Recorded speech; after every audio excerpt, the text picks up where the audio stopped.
Bonjour, dans cette vidéo, je vais vous parler des pompes hydrauliques. Alors l'objectif d'une pompe hydraulique, ça va être d'augmenter la pression d'un fluide, un liquide, afin de le faire circuler. Donc l'exemple typique que nous allons apprendre à résoudre, c'est celui-là. De l'eau entre dans une pompe idéale à 90 degrés Celsius, elle passe d'une pression de 1 bar à 10 bars, elle a un débit de 2 kg par seconde. Deux questions. 1. À quelle température ressort-elle? Et 2. Quelle est la puissance à fournir pour comprimer l'eau? Les trois ingrédients pour répondre à un problème de thermodynamique, souvenez-vous, il faut premièrement modéliser le fluide, deuxièmement modéliser la transformation, et troisièmement appliquer la conservation de l'énergie. Donc regardons maintenant, première étape, modéliser le fluide. Donc dans une pompe hydraulique, l'eau ou l'huile ou n'importe quel fluide sera sous forme liquide. Et on va donc supposer le cas idéal d'un liquide incompressible. Donc le volume massique est constant. Cela implique que l'énergie interne, qui habituellement est une fonction de deux variables, T et V, puisque le volume massique ne varie pas, l'énergie interne ne dépend que de la température. Et cela a pour conséquence aussi que les capacités thermiques à pression constante et volume constant sont égales. On va ici les appeler C, les noter C. Et on va supposer de plus que ces capacités thermiques sont constantes. Au final, delta U égale une constante fois delta T. Donc pour l'eau, sous forme liquide, on va avoir le volume massique qui va être d'1 litre par kilo, qu'on va supposer constant, et la capacité thermique de 4,2 kJ par kilo par Kelvin. Deuxièmement, maintenant, modéliser la transformation. La transformation idéale va être un écoulement adiabatique quasi-statique. Sauf qu'ici, nous ne sommes pas en gaz parfait, comme dans les turbines et les compresseurs à gaz, on est dans un liquide incompressible. Donc V égale constante, ce qui implique que W, le travail, vaut 0, puisqu'il n'y a pas de variation de volume, et que petit q égale 0, puisqu'on suppose que la transformation est adiabatique. Au final, on a donc delta U, qui est égal à W plus Q, qui vaut 0.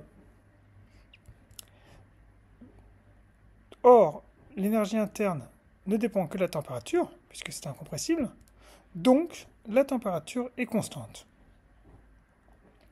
Donc pour résumer, la transformation idéale dans une pompe hydraulique, c'est un écoulement adiabatique et quasi-statique, et sous l'hypothèse du fluide incompressible, alors l'écoulement sera aussi isochore, puisqu'il est incompressible, mais aussi isotherme, comme démontré juste avant. Reprenons notre exemple typique. Répondons à la question 1. À quelle température l'eau ressort-elle? Il faut d'abord regarder la température initiale. Elle entre à 90 degrés Celsius. Or, la transformation, dans le cas idéal, est isotherme. Donc tout simplement, l'eau ressort à 90 degrés. Maintenant, pour la deuxième question. Quelle est la puissance à fournir pour comprimer l'eau? Il faut s'intéresser au bilan d'énergie. En regardant le bilan d'énergie dans la pompe, donc on va appliquer la conservation de l'énergie.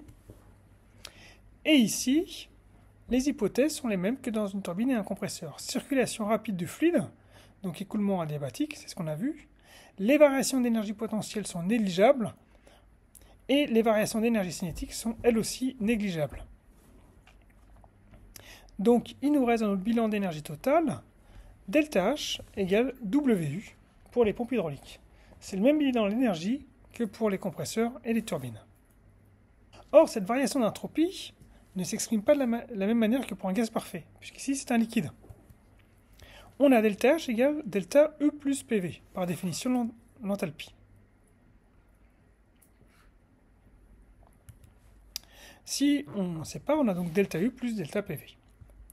Or, d'abord, delta U vaut 0, puisque la température est constante, car l'écoulement est incompressible et la transformation adiabatique. Donc delta H égale tout simplement delta PV. Et comme V égale constante, puisque c'est incompressible, delta H égale V delta P. C'est donc l'expression à connaître et qu'on va utiliser dans le cas des pompes hydrauliques. Donc quelle est la puissance à fournir pour comprimer l'eau? On va le voir, il y a une méthode en 3 étapes. Premièrement, calculer la variation d'enthalpie avec ΔH égale V delta P. Deuxièmement, calculer le travail utile à partir du bilan d'énergie, ΔH égale WU. Et enfin, calculer la puissance reçue à partir du débit et du travail utile. Pour le premier, attention aux unités, calculer la variation d'enthalpie.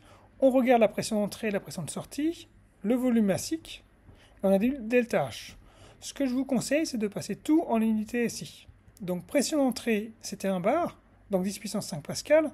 Pression de sortie 10 bar, 10 puissance 6 pascal. Le volume 1 litre par kilo, donc ça fait 10-3 mètres cubes par kilo. Et donc le ΔH vaut 900 joules par kilo. Deuxièmement, calculer le travail utile, tout simplement, le travail utile, c'est le ΔH. C'est pour ça qu'on calcule le ΔH. On a donc 900 joules par kilo. Et maintenant, on utilise le débit massique. Ici, c'était 2 kg par seconde. On en déduit une puissance mécanique de 1,1 kW.